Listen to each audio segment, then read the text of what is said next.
ওম শান্তি। ওম শান্তি। সকল বন্ধুদের, সকল দর্শকদের, সকল সেন্টারের দিদিদের ও দাদাদের জানাই আমার আন্তরিক প্রীতি শুভেচ্ছা। আজ আপনাদের কাছে আমি বসন্ত উৎসবের একটি কবিতা পড়ে শোনাতে চলেছি, যা আমি লিখেছি রঙের ওপরে। যদি ভুলচুক হয়ে থাকে আমাকে ক্ষমা মার্জনা করবেন। আমার নাম বিকে লক্ষ্মী মজুমদার, আর আমার চ্যানেলের নাম প্রজাপিতা ব্রহ্মা বাবার বিকে লক্ষ্মী মজুমদারের কবিতা, আর আমার প্রোফাইলের নাম শ্যামল মজুমদার। আপনারা ইউটিউব কিংবা গুগল সার্চ করলেই দেখতে পারবেন। তবে চলুন রঙের ওপরে একটি কবিতা পড়ে আপনাদের শোনানো যাক, কারণ কালকে দোল পূর্ণিমা, রঙের উৎসব। তো সেই কারণেই আপনাদের রঙের ওপরে নতুন একটি কবিতা পড়ে শোনাতে চলেছি, যা আমি মেডিটেশানে লিখি। ওম শান্তি। বসন্তকালে আকাশ সাজে, কোকিল কুহু করে, আবিরে রঙিন হয়ে রাধা গোবিন্দ পৃথিবীকে আরও রঙিন করে তোলে।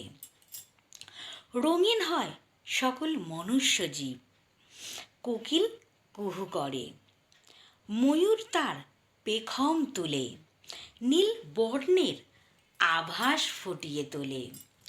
শিশুরা খেলে হইচই করে, মিষ্টান্ন মুখে দেয়।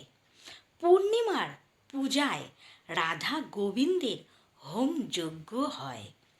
ফুটে ওঠে কত শত রং, শিশুরা রঙের বিবরণ দেখে। জলের সাথে রঙের মিশ্রণে এই দেহ যে আরও রঙিন হয়ে ফুটে ওঠে। আনন্দ আসে মনের মধ্যে, কারণ রাধা গোবিন্দের হয় যুগলবন্দির খেলা। বসন্তের পূর্ণিমার তিথিতে হয় রঙের প্রদর্শন, ভরে যায় আকাশটা নানান রঙের সাথে, রঙের বসন্তের মেলা। ধন্য আমি গোবিন্দ বনমালী, এই পৃথিবীতে আসতে পেরে। কত সুন্দর রঙে পরিপূর্ণ বসন্তের আবিরে আবিরে। জীবনে যেন রং লেগেছে, মনে উঠেছে রবি ঠাকুরের সুর। গুনগুন শব্দে গান এসেছে, হৃদয় মাতোহারা হয়েছে মহুয়ার সুর। প্রকৃতি যেন রঙে ভরে গেছে, সাগর গর্জন করে বলছে তার শব্দ। নীল অম্বর স্বচ্ছ সাদা রঙে ভরিয়ে দিয়ে বলছে, আজ রঙিন করে ফুটিয়ে তোলো সাদা পেঁজা মেঘের তুলো। ওম শান্তি। ওম শান্তি।